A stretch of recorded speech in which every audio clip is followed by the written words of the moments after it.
Saludo a todos los compañeros, a todas las compañeras que nos están escuchando, que nos están viendo en este momento. Nosotros somos estudiantes de Economía de la Universidad Centroamericana José Simón Caña, de la materia de econometría, y en este estudio hemos tratado de estudiar la convergencia económica que ha existido en Centroamérica de la década de los 60 hasta el final de la década de los 2000, ¿no?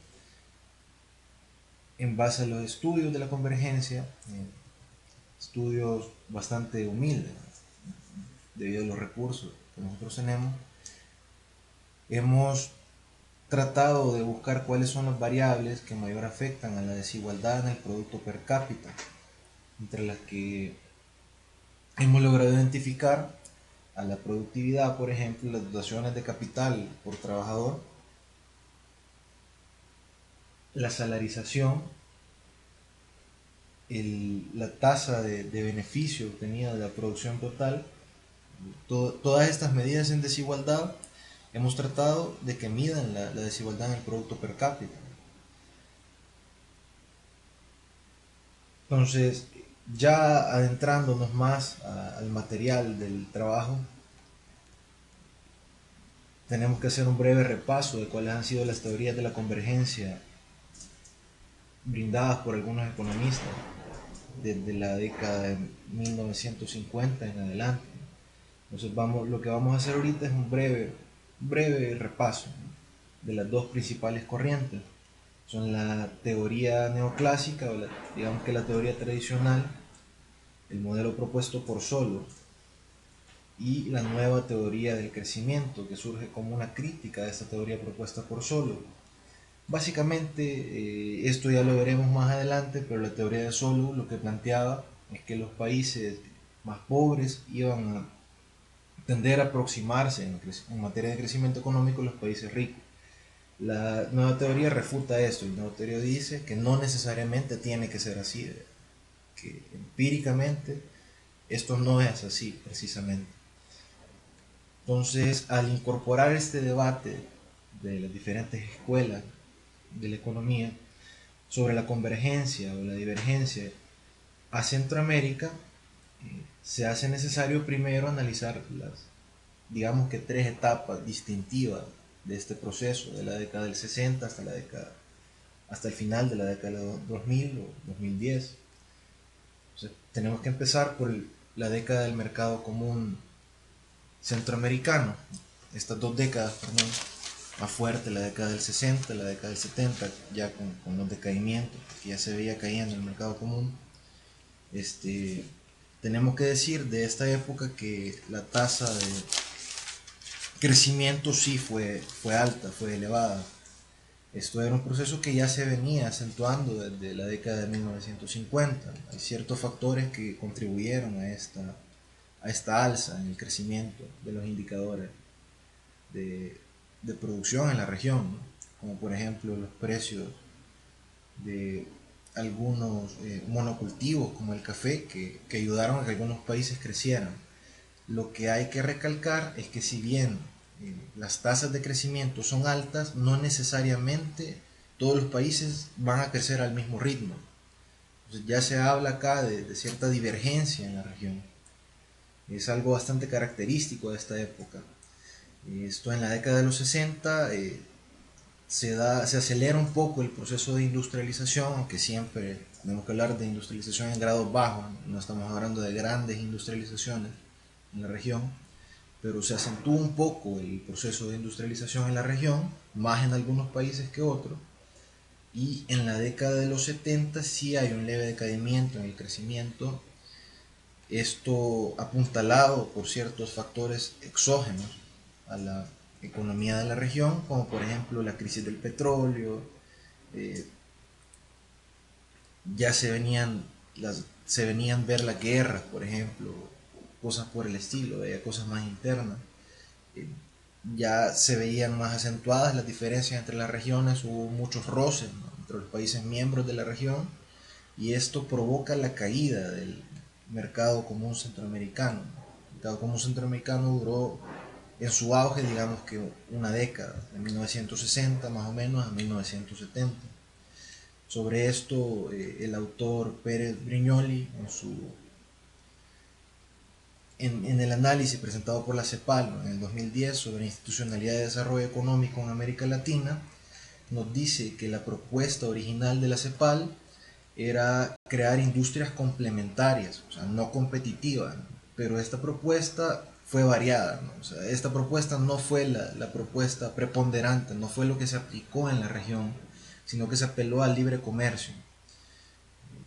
Sí, el comercio internacional creció rápidamente, pero se presentaron una serie de obstáculos bastante fuertes, como ya hemos mencionado, ¿no? Entonces, hubo grandes divergencias entre las economías más avanzadas, como por ejemplo Costa Rica, en este caso El Salvador, con economías más atrasadas de la región, con menos capacidad en el mercado interno, como Honduras y Nicaragua. Esta es las dos décadas de 1960 y 1980. Eh, Otra década que tenemos que remarcar, otro periodo que tenemos que remarcar, es el de las guerras civiles, ¿no?, que lo denominamos como el periodo de las guerras civiles, porque los periodos bélicos que existieron en los países, en algunos países de la región, imposibilitaron el cumplimiento en la agenda de la integración centroamericana, ¿no? Y también se agudizaron los factores de la crisis económica, ¿no? Se agudizó, se generó una aguda crisis económica en estos países.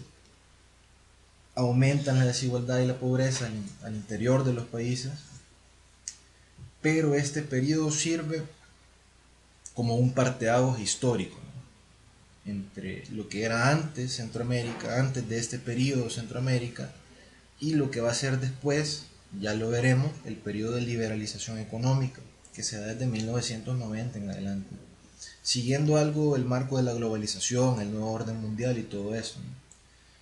Sobre este periodo de las guerras civiles, solo decir que termina la guerra civil salvadoreña en el 92, la guatemalteca en el año 96, y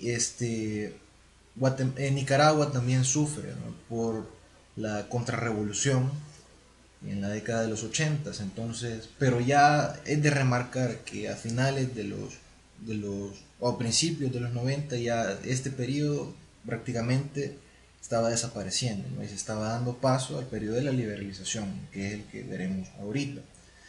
Este periodo, que no ha culminado, o sea, un periodo que todavía está en proceso, hace alusión a que las políticas regionales cambiaron mucho, ¿no?, cambiaron severamente. Para empezar, a nivel mundial, a nivel global, se da la caída del bloque soviético, y esto da lugar a un nuevo orden mundial, como ya hemos dicho. Entonces, sabemos que los países centroamericanos, al ser muy pequeños, al ser muy frágiles, no pueden ser independientes a esta lógica, a esta dinámica del nuevo orden mundial. Entonces entran en un proceso de liberalización comercial, ¿no? Se eliminan todo tipo de proteccionismo, como el que había existido antes con el modelo de sustitución por importaciones, y el Estado va perdiendo facultades como orientador, como ordenador de la economía, ¿verdad?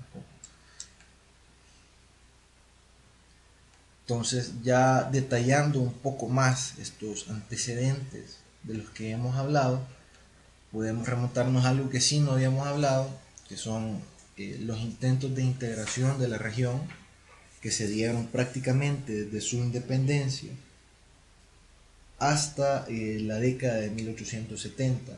Se habla de esto en El Salvador como la época anárquica, porque es un periodo donde es muy difícil saber quién gobernó, y era muy difícil que los grupos que estaban, digamos, en el poder formalmente pudieran gobernar. En este periodo se busca la consolidación de la Federación de Repúblicas Centroamericanas, pero la iniciativa se ve frustrada porque habían diferentes intereses entre las personas que poseían el poder en la época, ¿no? Primeramente había una gran disputa entre los liberales, que sí buscaban la unión centroamericana, ¿no?, la unión comercial, unión política, unión ante los intereses exteriores, pero también estaban los conservadores, ¿no?, que fomentaban todo lo contrario, ¿no? No buscaban precisamente la unión. al mismo tiempo habían ciertas divisiones, ¿no?, entre los grupos de diferentes países por el deseo de concentrar la riqueza. Otro antecedente del que podemos hablar, no tan ajeno a esta dinámica de la que ya hemos mencionado, de la integración, está que las economías eran dependientes a la exportación de monocultivos, ¿no? Siempre haciendo alusión al análisis de Brignoli, podemos decir que tanto el café en El Salvador, Costa Rica, un poco Guatemala, como el banano en Honduras, Nicaragua, eran monocultivos que fueron base, ¿no? Jugaron un papel central en la economía de los países, ¿no? Fueron de suma importancia en materia económica, también política. Obviamente la política no la podemos desligar tanto de la economía, no la podemos desligar de la economía, y fueron la base del modelo agroexportador que tuvieron los países de la región en esa época. Este modelo finalmente fue reemplazado por el modelo ICI un poco ya en la década de los 50, como habíamos hablado antes en la introducción. Entonces, ya hablando del modelo ICI, podemos decir, más o menos desde 1950 hasta 1980, este fue un conjunto de políticas que se centraron en la búsqueda del crecimiento industrial, ¿no? La CEPAL trata de impulsarlo en Centroamérica por los alto grado de significancia que habían tenido los resultados en América del Sur, también México. Se buscaba desarrollar el mercado interno y se buscaba una cohesión que beneficiara a las economías de la región. Hay que remarcar acá, hay que decir que estamos hablando de economías muy pequeñas, de mercados internos muy pequeños, entonces se buscaba la cohesión al grado de que la complementariedad precisamente fortaleciera ese mercado interno, lo hiciera más grande, ¿no?, y se pudiera así industrializar la región. Iba a ser muy difícil que individualmente, país por país, se fueran industrializando, por lo menos según este análisis de la CEPAL, el modelo ICI. Otro factor del que no nos podemos descuidar, porque es central en por qué se terminó el mercado común centroamericano, por qué se irrumpe este proceso de buscar una economía común, es la guerra entre El Salvador y Honduras en 1969. Los roces económicos, los roces geográficos, demográficos ya se venían, o sea, ya se podían ver, pero esto más como algo simbólico, se dice que es como la culminación de eso, ¿no? ¿Dónde va a desembocar toda esta efervescencia de roces que había? Y también es simbólico en el sentido de que nos dice, ¿verdad?, ¿no?, una reacción de ambos países, ¿verdad?, porque en este caso El Salvador, país con ventaja industrial sobre Honduras, de cierta manera se beneficiaba, ¿no?, de esa ventaja que tenía, y Honduras salía perdiendo de esta relación. Entonces, como habíamos dicho, el mercado común centroamericano, la caída del mercado común se debe mucho a este evento, ¿no?, un evento de alta relevancia en la historia centroamericana. Otro antecedente que tenemos que mencionar es la Alianza para el Desarrollo Sostenible, ¿no? Estamos hablando del año 94, en donde se tratan de poner de acuerdo los países de la región para crear planes estratégicos que promovieran estrategias políticas y programas de los estados para el desarrollo sostenible, ¿no?, para el bienestar de las presentes y futuras generaciones. Hay que remarcar que esto se da en el marco del neoliberalismo. Estamos hablando del libre comercio, de que los beneficios del libre comercio puedan ser aprovechados por las naciones. Este tratado, esta alianza no se desmarca del neoliberalismo. Ya como nuestra hipótesis principal es que precisamente no ha habido convergencia en Centroamérica. Y esto lo tenemos que decir porque, como ya hemos hablado en la introducción, en la recopilación de material que no se puede decir que los países centroamericanos hayan crecido establemente, ¿no? No se puede decir que hayan crecido todos al mismo ritmo. Es muy difícil defender esta hipótesis sin necesidad de hacer alusión a material estadístico, sin necesidad de hacer alusión a variables económicas, que ya posteriormente haremos, ¿no? Las hipótesis auxiliares es que la divergencia en la productividad laboral de los países es el factor preponderante en la explicación de la divergencia del PIB per cápita, ¿no? Y que las dotaciones de capital por trabajador también influyen en el PIB per cápita de manera central. Bueno, con respecto a la delimitación, tenemos que decir que nos hubiera gustado mucho investigar décadas anteriores a 1960, pero es muy difícil conseguir estos datos. Entonces nos tendremos que limitar a investigar las tendencias de la región con los indicadores que tenemos desde 1960 hasta el año 2000, desde el 1962 hasta el año 2008, porque son los datos que se tienen. No es un periodo de tiempo pequeño también, se pueden hacer muchas conclusiones en este análisis, pero sí nos hubiera gustado tener más datos para poder hacer un análisis más largo, ¿no? Como objetivo de nuestro trabajo, nosotros tratamos de explicar cuáles son las variables económicas que mayor influencia tienen en la divergencia del producto per cápita de la región. Este es como nuestro objetivo central. O sea, de todas las variables que se tienen, cuáles son las que de verdad tienen una influencia y cuáles son las que mayor influencia tienen en el producto per cápita de la región. Es decir, si se incrementa la desigualdad de estas variables, por ejemplo la productividad, si se incrementa bastante la desigualdad en el producto per cápita, por eso o no. Otro objetivo que nosotros nos planteamos es hacer una distinción entre cuáles son las variables que explican las relaciones de capital, ¿no? O sea, maquinaria de equipo, y las que involucran la fuerza de trabajo. ¿Esto por qué? Porque es muy importante y tenemos en cuenta, o por lo menos en base al material que hemos investigado, que muchas veces no se hace. Entonces, digamos, con respecto a la fuerza de trabajo estaría la salarización, el empleo. Eh, con respecto al capital estaría las dotaciones de capital por trabajador precisamente, ¿no? O el beneficio, que es el beneficio obtenido por el capital. Hacer esta distinción, ¿no? Y decir cuáles son las que más lo explican, o si las dos tienen un poder explicativo similar o son complementarias. Es algo que es necesario plantearse y darle solución a eso.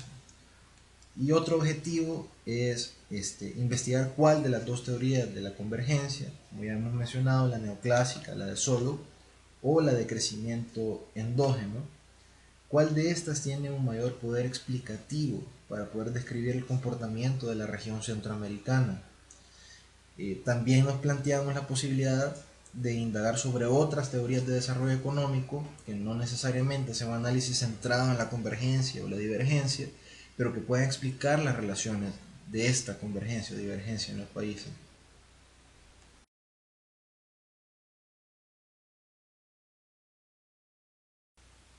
Entonces pasamos ya al análisis, que sería el análisis gráfico preliminar, ¿no? Antes del estudio econométrico, que posteriormente les explicaremos.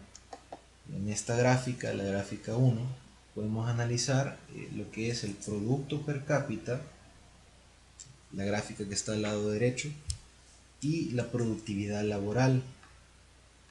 Esto para todos los países, se puede apreciar en la leyenda que se le ha dado un color a cada país.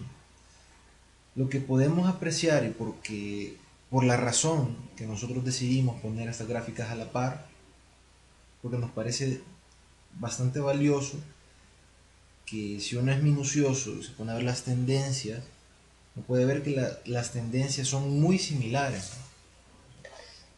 Preliminarmente, ya antes de realizar el estudio, nosotros podemos decir que el PIB per cápita, ya sea un crecimiento o ya sea un decrecimiento, puede estar altamente explicado por la productividad laboral. Por ejemplo, si nos centramos en Costa Rica,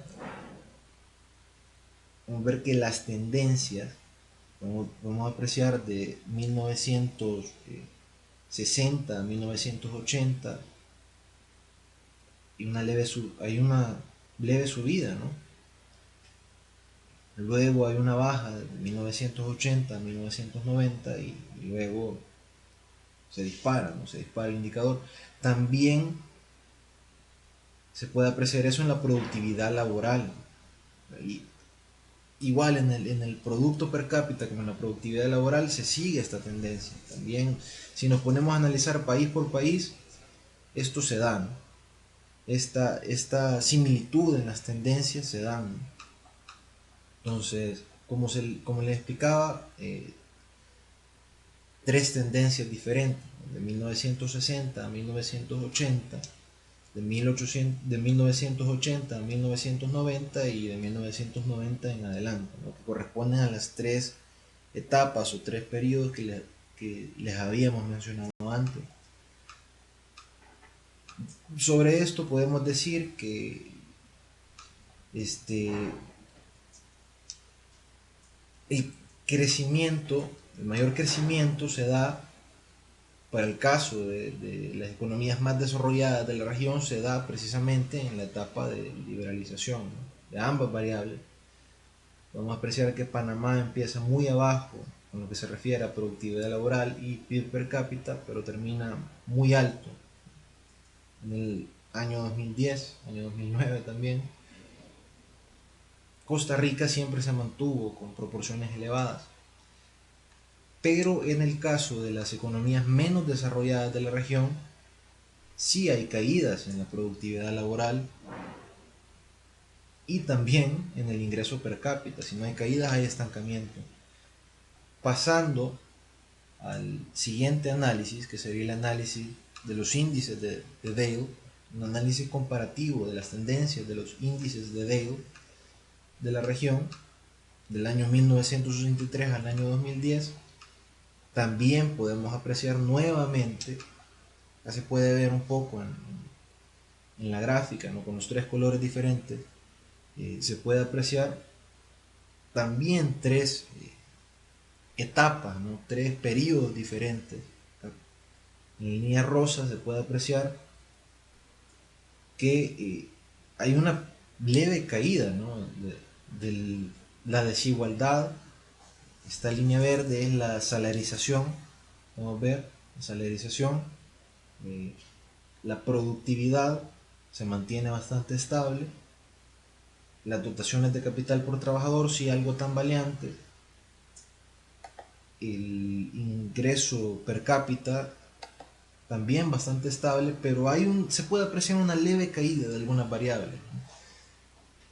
Esto en el periodo de 1960 a 1980. Para el periodo de 1980 a 1990, ya habíamos señalado antes que era el periodo de las guerras civiles, se puede apreciar una caída bastante pronunciada en algunos indicadores.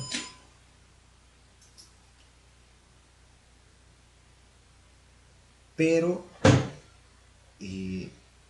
no es tan así, porque digamos de 1985 en adelante las desigualdades se vuelven a disparar, ¿no? Por ejemplo, acá podemos apreciar la salarización desde el año 1982. La desigualdad sube mucho, ubicándonos en la línea verde. También sube la desigualdad en el ingreso per cápita, sube la desigualdad en las dotaciones de capital por trabajador al finales de la década de los 80, ¿no?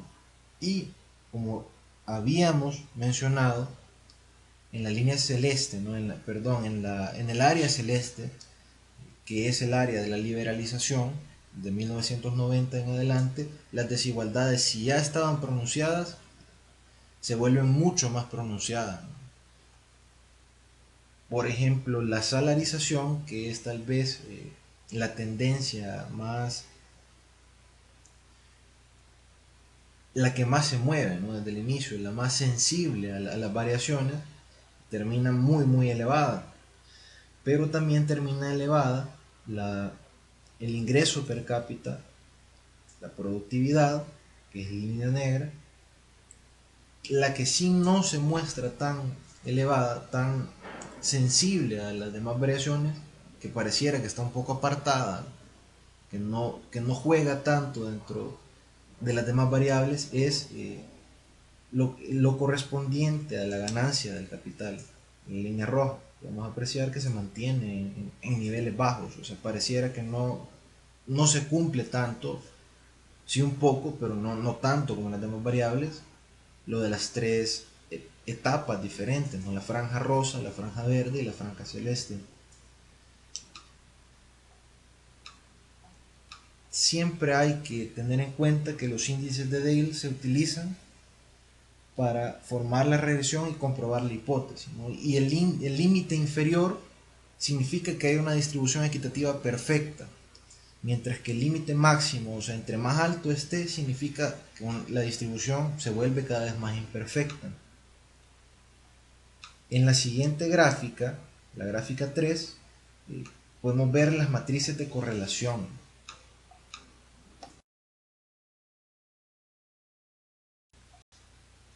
Podemos apreciar en la gráfica 3 el análisis comparativo de las tendencias siempre para ver las matrices de correlación. Si nos ponemos a ver el eje de las abscisas y las ordenadas, cada variable, cuando se compara cada variable con ella misma, la tendencia es uniforme, ¿no? Es una línea bastante perfectamente uniforme. Al remontarnos al análisis, nos tenemos que ir ya a lo que se ve más, a lo que es más evidente, ¿no? Que es cuando nos ponemos a analizar el producto per cápita, la desigualdad en el producto per cápita y la desigualdad en la productividad. Como podemos ver, es una línea bastante uniforme, ¿no? Casi similar a la línea misma que se dio cuando se compara la desigualdad en el ingreso per cápita con el mismo, que es perfectamente uniforme. Es la línea más uniforme que se puede observar en las desigualdades al comparar las diferentes desigualdades de las variables, ¿no? También hay que recordar que estamos analizando las variables con respecto a la desigualdad en el ingreso per cápita, ¿no? Esa es la variable que nos interesa, nuestra variable dependiente. Entonces podemos decir que preliminarmente la matriz covarianza, la segunda tendencia que más similar es al ingreso, a la desigualdad en el ingreso per cápita, es la desigualdad en la salarización. Se puede observar una línea más o menos uniforme aquí.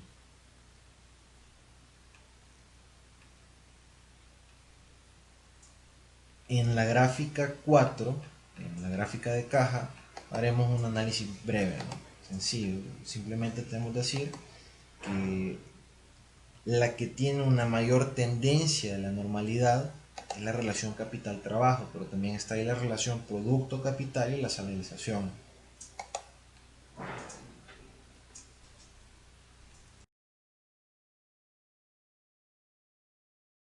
Ya estamos adentrándonos a lo que es nuestro marco teórico, el marco teórico de nuestra investigación. Como ya se les había adelantado, el modelo neoclásico de convergencia o el modelo de Solow busca comprobar que los rendimientos del capital son decrecientes a largo plazo. También busca decir que los rendimientos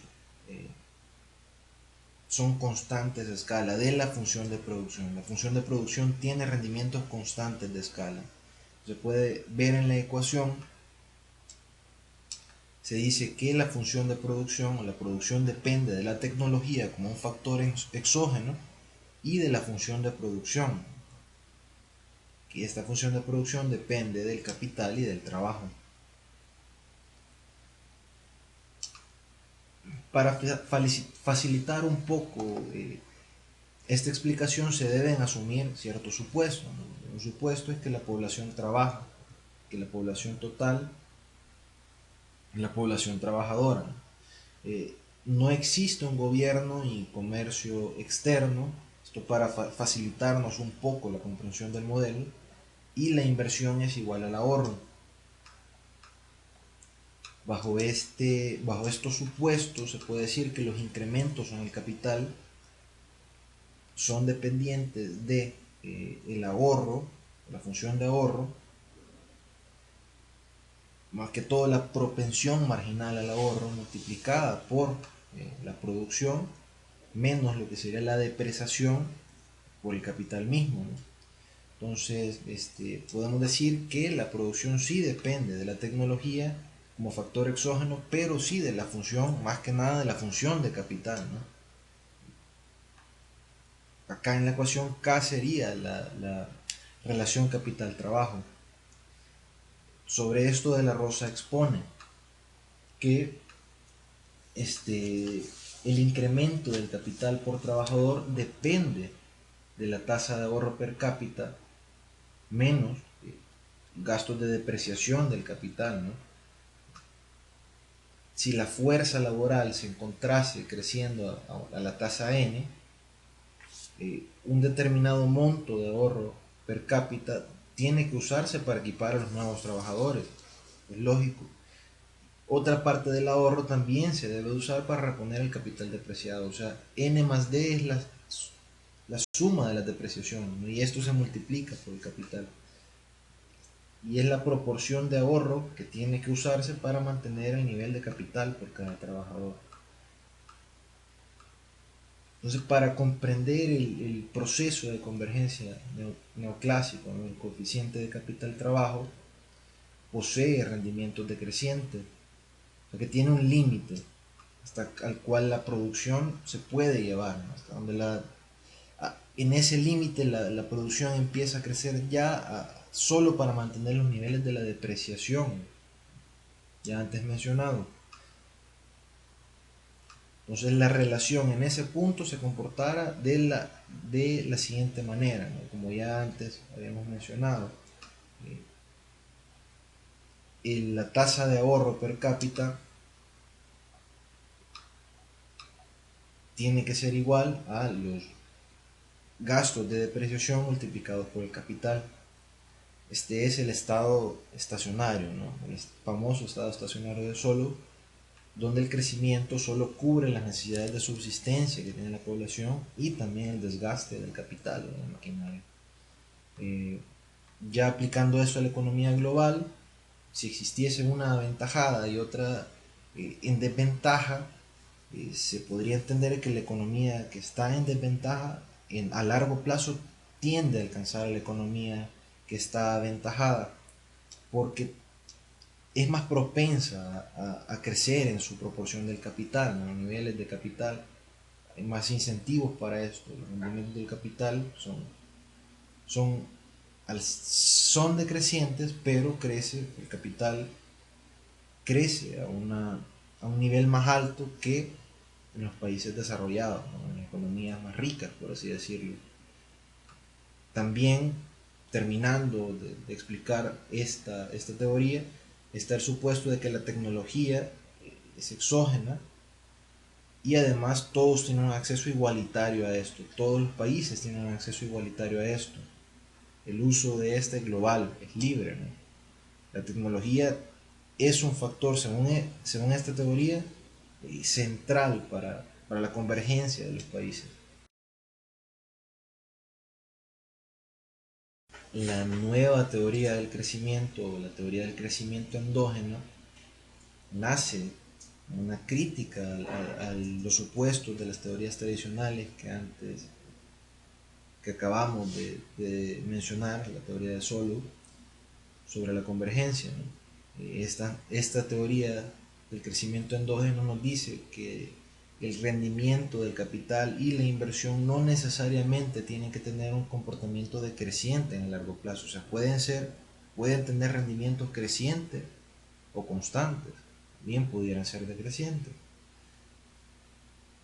pero según Baumol, que analizó muestras de economías, estamos hablando de los años 80, ¿no? Analizó muestras de economías de un grupo amplio de 72 países, donde algunos eran desarrollados y otros no. Este autor Baumol concluyó que la convergencia solo se presentaba en los países desarrollados, ¿no? Pero que sería muy improbable que esto sucediera al mezclar países desarrollados con subdesarrollados o incluso dentro de los mismos países subdesarrollados, ¿no? La convergencia no suele pasar en países subdesarrollados. Podemos ver en esta cita de Mancha y Sossetek, nos está diciendo lo que ya les acabamos de decir, que es que para explicar tal divergencia surge la nueva teoría del crecimiento, ¿no? Y puede ser complejo, ¿no?, diversificar la labor teórica que se lleva a cabo, pero la idea esencial que esto del estado estacionario global, ¿no?, el estado estacionario, el que tienen todas las economías, no necesariamente tiene que dar, ¿no? El estado estacionario puede modificarse y el crecimiento económico excluye el supuesto de la tecnología exógena, ¿no? Entonces se deduce una nueva ecuación como resultado de las investigaciones empíricas de Baumol y otros autores, donde el capital ya no necesariamente posee rendimientos de creciente escala, ¿no? La convergencia no necesariamente se tiene que dar. Entonces, el resultado final es esta ecuación final que podemos apreciar, ¿no? Ya hay serias modificaciones con respecto a la ecuación a la que habían llegado Solow, Osawa y autores anteriores de las teorías neoclásicas de la convergencia. Podemos ver que el capital ya no está aferrado a la depreciación, a los índices de depreciación, sino que también aferrado bastante a la tecnología, ¿no?, la tasa de ahorro. Entonces nos tratamos de aproximar un poco, ¿no?, de ópticas que pudieran parecerse o pudieran mostrar algunas variables de la teoría marxista. Se hace referencia al proceso de centralización y concentración del capital, ¿no?, un proceso en el que el grupo de mayor poder económico tienden a absorber a aquellos grupos de menor capacidad, ¿no? Si aplicamos esto al supuesto de que la economía regional goza de apertura interna, es evidente que los países que tienen mayores niveles de industrialización, de crecimiento, economía más desarrollada, tienen una ventaja sobre los países más débiles, por así decirlo, con mercados internos más frágiles de la región. Es decir, que la composición orgánica de estos países es más alta, ¿no? Por eso tienden a absorber las economías de estos países más pobres. Esto a grandes rasgos, ¿no? No podemos hacer una especificación tan clara, pero sí se da a grandes rasgos. Precisamente se ha dado bastante en el marco de la globalización. Sobre esto, una breve cita del libro de Economía Crítica de Aquiles Montoya, que nos dice que a menudo cuando se habla de concentración de capital se hace referencia a que un reducido porcentaje de las empresas controla un elevado porcentaje del ingreso nacional, ¿no?, de los medios de producción y de circulación. Esto refleja claramente una concentración, pero hay que diferenciar la concentración idéntica de la acumulación, ¿verdad? Precisamente se observa una acumulación, ¿no?, y esta acumulación sirve de medio para una nueva acumulación, ¿no?, y esto tiene un desarrollo continuo, ¿no?, que incrementa el capital, ¿no? Si bien esto no es un estudio basado en la convergencia, pero puede dar pie a realizar estudios desde esta teoría hacia la convergencia, ¿no? También sobre el estudio de la convergencia, Sossetek y Mancha nos dicen que existen tres tipos de convergencia, ¿no? Está la convergencia beta, la beta condicionada y la convergencia sigma. Estas tres teorías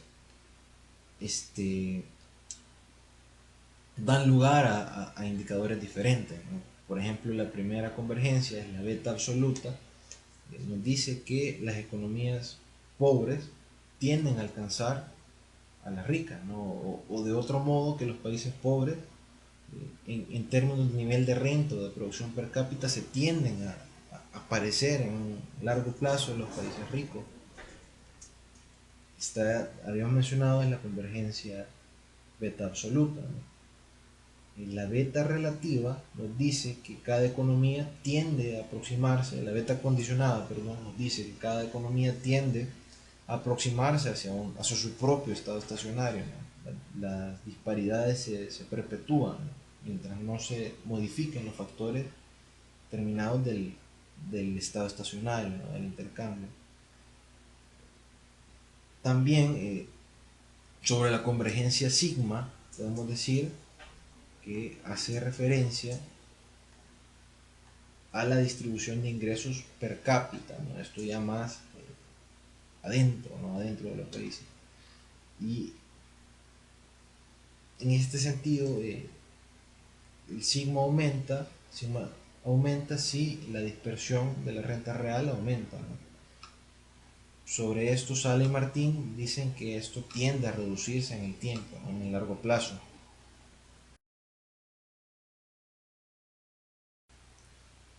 Ya con respecto al índice de Dedo, tenemos que decir que es un índice de desigualdad, o sea, es un indicador que nos mide el grado de desigualdad que hay entre una serie de variables. Entre más se acerca a 1, se vuelve más desigual este indicador, y entre más se acerca a 0, la igualdad es mayor, como cualquier índice de desigualdad.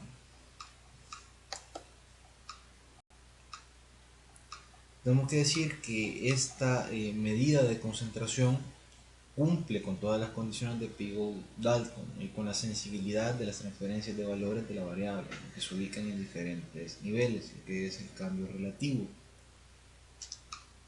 Esto nos garantiza que entre el valor mínimo y el máximo sea creciente, se aumentarán los niveles de desigualdad, ¿no? Y como una conclusión podemos decir que esta medida es considerada como un promedio ponderado de los logaritmos de las razones de ventaja.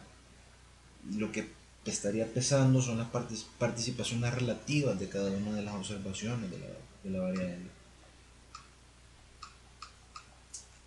Si queremos revisar el proceso de convergencia en Centroamérica, podemos hacer referencia a una identidad matemática que sería la descomposición del ingreso per cápita.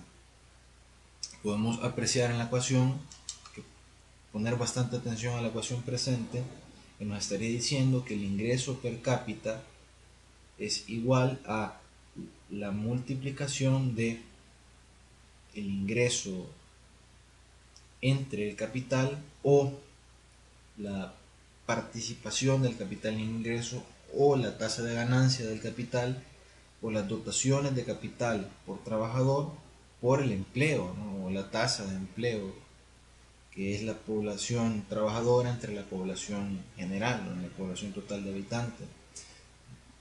Acá se puede hacer un proceso de eliminación, ¿no? Eliminamos denominadores con numeradores, L con L, K con K, y se llega a la conclusión de que el producto per cápita es igual al producto per cápita, o Y entre H es igual a Y entre H, ¿no? Este planteamiento se puede dar bajo la base de la teoría de Solow, ¿no? Sin embargo, nosotros no estamos buscando comprobar la identidad del ingreso per cápita, ¿no? Sino saber cuáles son de estas desigualdades, ¿no? Estamos hablando acá en términos brutos. No estamos hablando de desigualdades. Nosotros queremos comprobar cuáles de estas desigualdades tienen una mayor influencia para explicar el índice de la concentración del ingreso.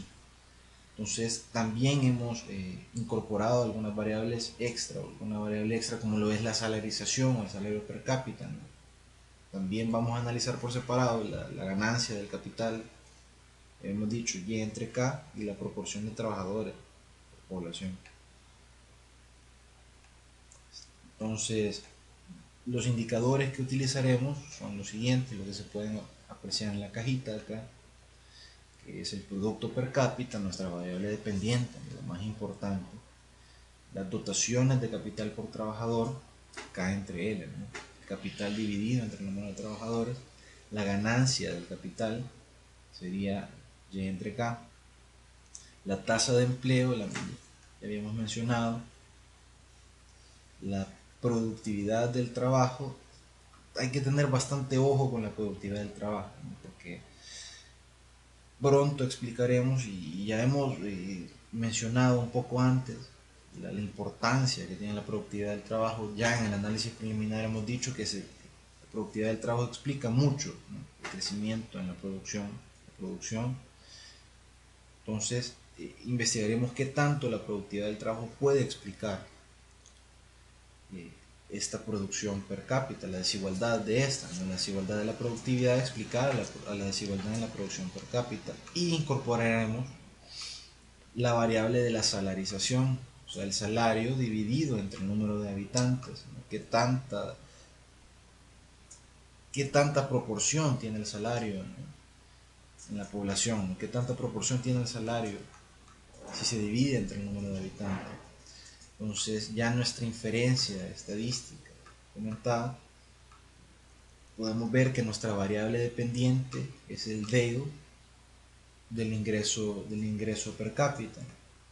Entonces acá la variable independiente o la variable explicativa meramente es la productividad, ¿no? Acá, ojo con el R cuadrado, ¿no? Ver un alto valor, o sea, podemos decir que la desigualdad en la productividad estaría explicando la desigualdad en el ingreso en un 95%, un valor altísimo, ¿no?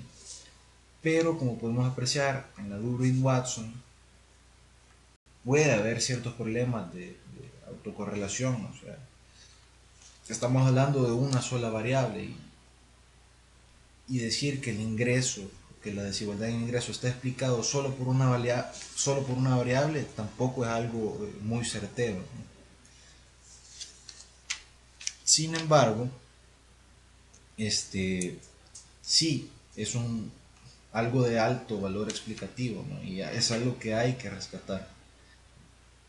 Esta regresión se realizó bajo el programa eViews,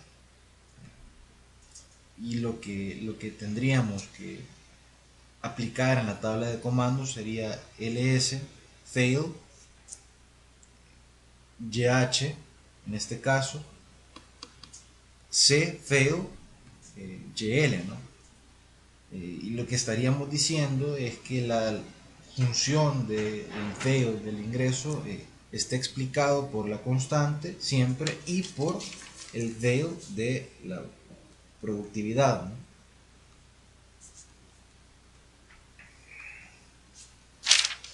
Entonces ya una breve explicación también, que la F estadística es mucho más alta que 4, ¿no? Ya habíamos dicho que la autocorrelación existía y era positiva.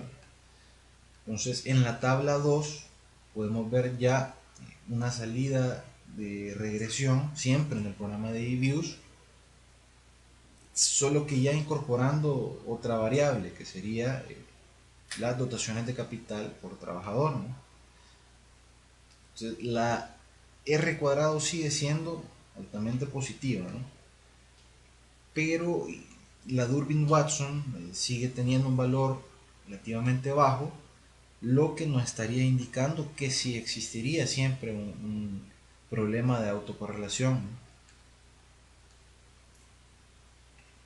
Ya en la tabla 3, otra salida de regresión incorporamos las demás variables. Sería nuestra variable dependiente, la dispersión en el ingreso o el veil del ingreso per cápita explicado ya además por la constante siempre, por el veil de la productividad, el veil de la salarización, el veil de la relación capital-trabajo y el veil de el beneficio, la ganancia del capital en la región, ¿verdad? Entonces el R cuadrado sube su valor un poco, o sea, si ya era explicativo se vuelve aún más explicativo. Esto es obvio porque estamos incorporando más variables que explican la variable dependiente. Entre más incorporemos, hay más probabilidad que la R cuadrado se haga más significativa, ¿no? Que recordar que la R cuadrado nos está diciendo el grado en que las variables independientes explican a la variable dependiente. O sea, en este caso sería un 97.69%, 97.70%, es un valor bastante alto. Vamos a ver que también la Durbin-Watson ha crecido bastante, ¿no? Crecido a 0.92. Sin embargo, podemos apreciar que es muy probable que exista problema de autocorrelación, ¿no? El Durbin-Watson probablemente ya se encuentra en una zona de indecisión, ¿no? Sin embargo, se quisieron llevar a cabo pruebas de heteroscedasticidad, autocorrelación, normalidad y multicolinealidad, ¿no? En el modelo.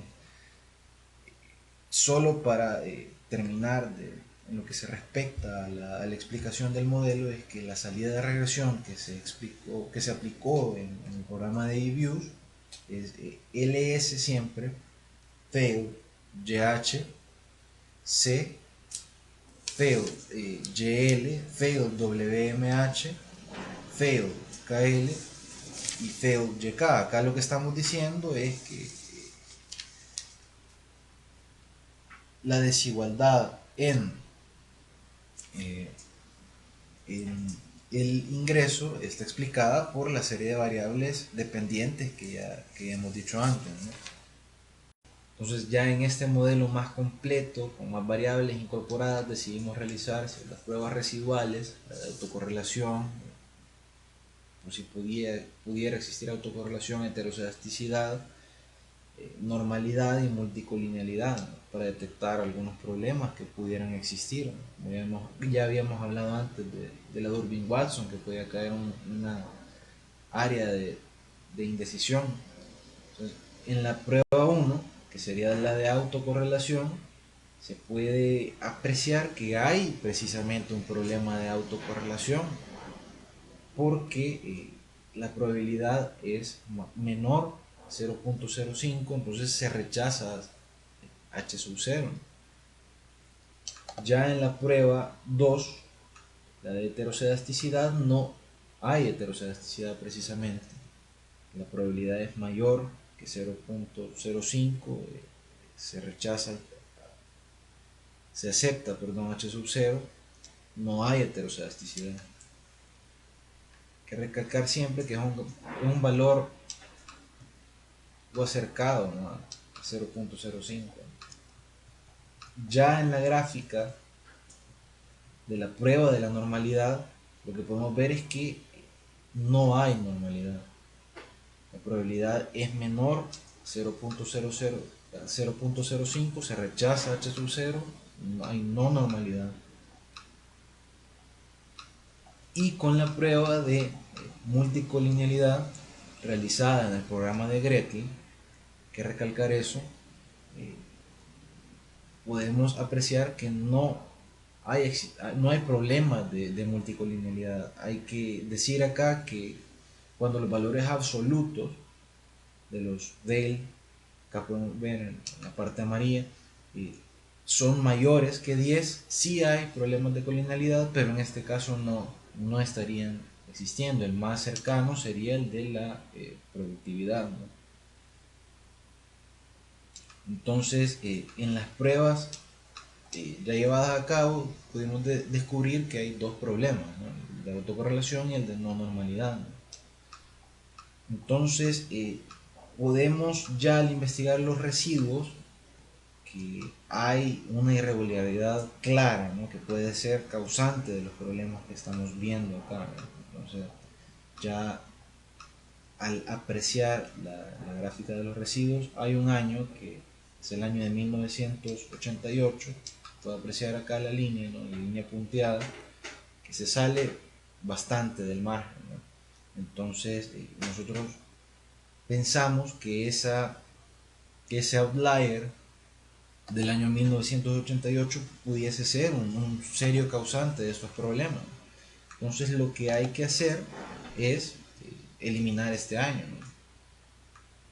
Porque si quitamos este año del análisis gráfico, hay un análisis bastante regular de lo que podrían ser los residuos, ¿no?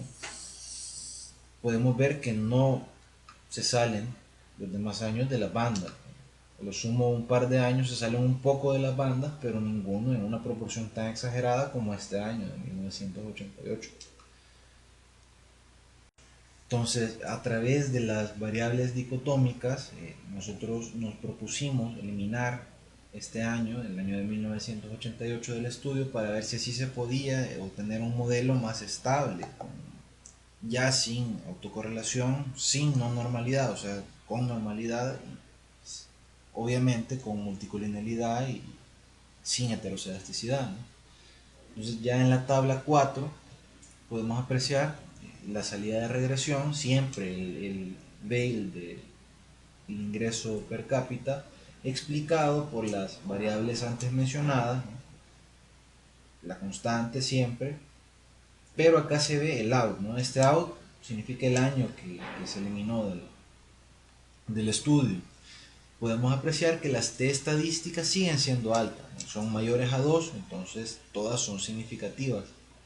La R cuadrado alta siempre, 0.98, un 98% de las variables dependientes explicando a la variable independiente. La F estadística sumamente alta, nada que decir con respecto a esto, el modelo es significativo. Podemos ver que la Durbin-Watson sube ya de nivel, ya es más probable que el problema de autocorrelación haya sido eliminado. Entonces nos propusimos volver a llevar a cabo las pruebas de autocorrelación, de heteroscedasticidad, de normalidad y colinealidad.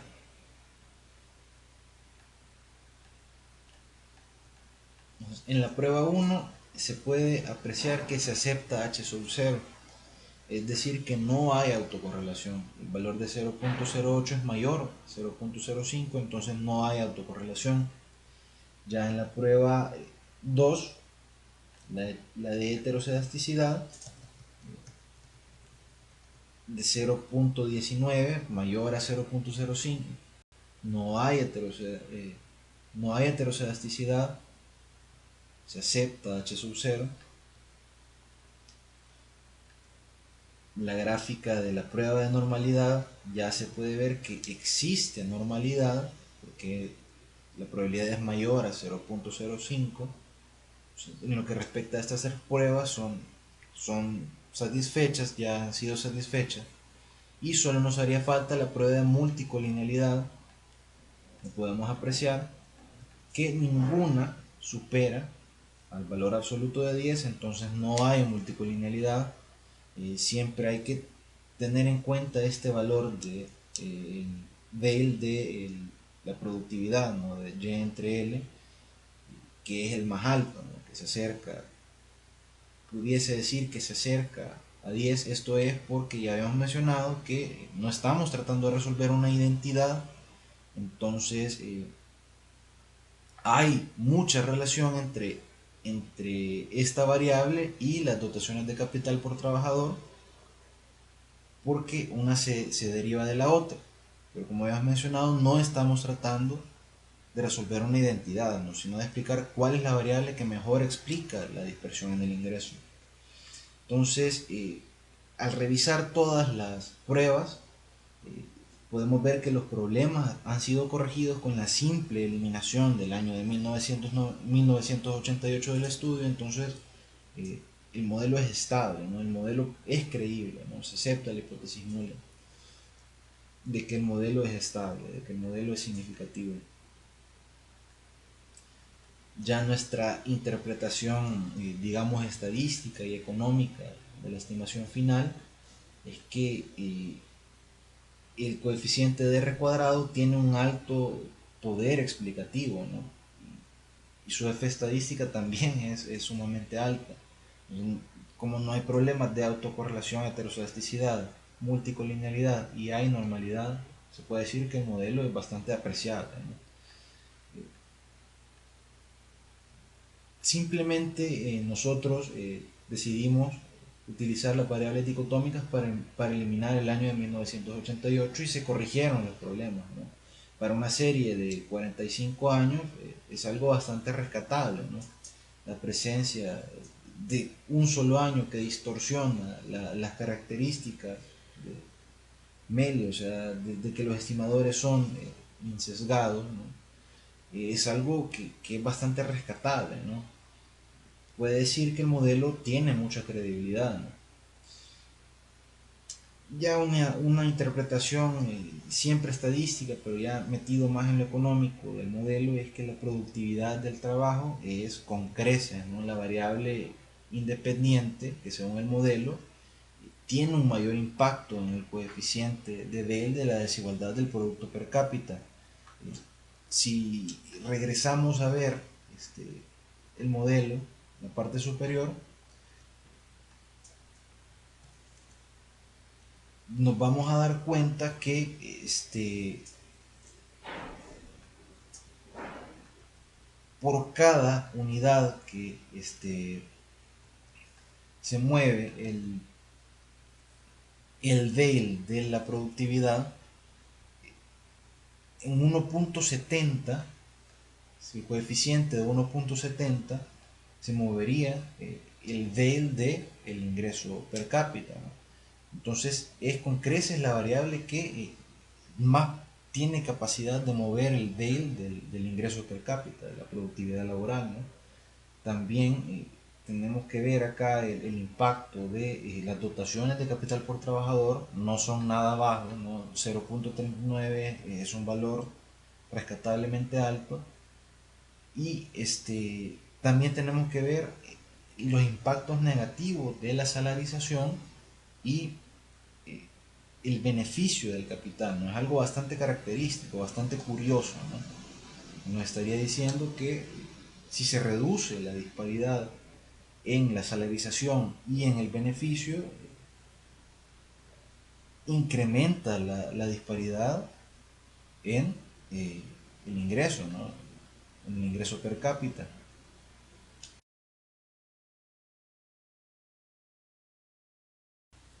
Ya hemos llegado al último apartado de nuestro trabajo, son las conclusiones que nosotros podemos sacar con base a los estudios hechos, ¿no? El estudio econométrico que hemos realizado. Nuestra primera conclusión es que si bien los modelos de convergencia tradicionales centraron la desigualdad regional, la diferencia de capital y tecnología que había en la región, es necesario incorporar las variables relacionadas a la fuerza de trabajo, como sería la salarización de la mano de obra, el empleo. Nosotros no vemos en ese trabajo, no nos hemos ocupado del empleo, pero sí es importante siempre. Tratamos de ocuparnos de otras variables, pero el empleo siempre es ocuparlo, siempre es necesario ocuparlo, ¿no? Ocuparnos de esa variable en los estudios. La salarización de la mano de obra, algo sumamente importante, ¿no? Para los estudios de desigualdad, para los estudios de disparidad entre las regiones.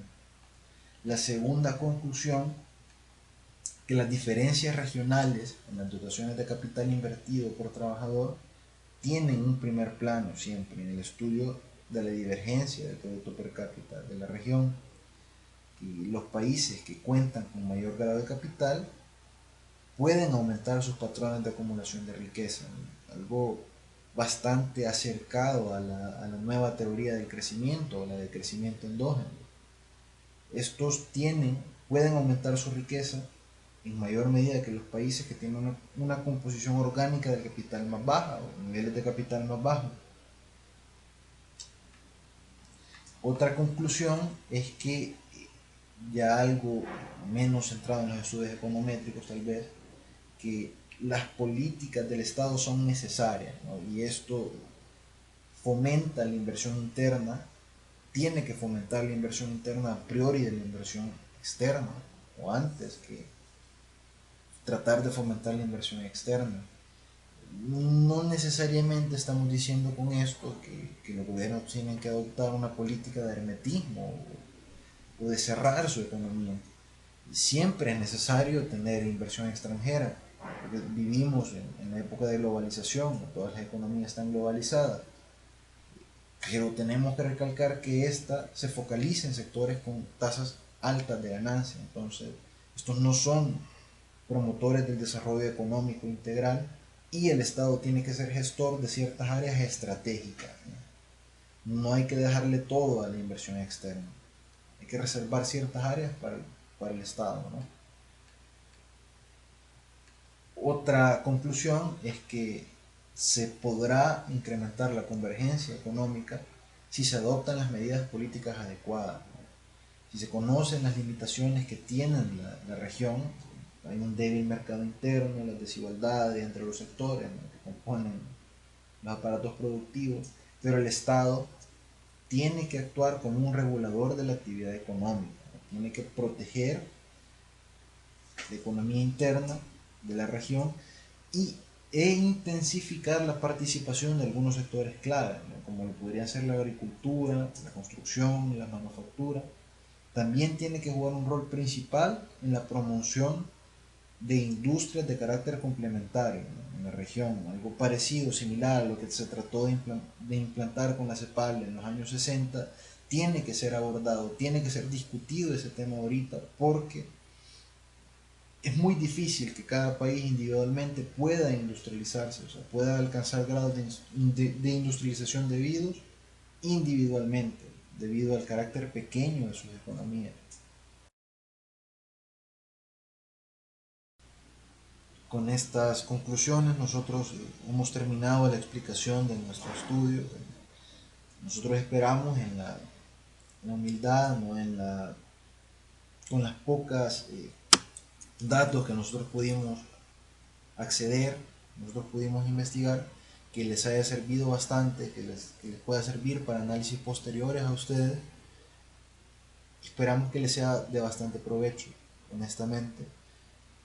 Les queremos agradecer por habernos prestado la atención esta hora, ¿no? Muchas gracias, nos despedimos muy cordialmente.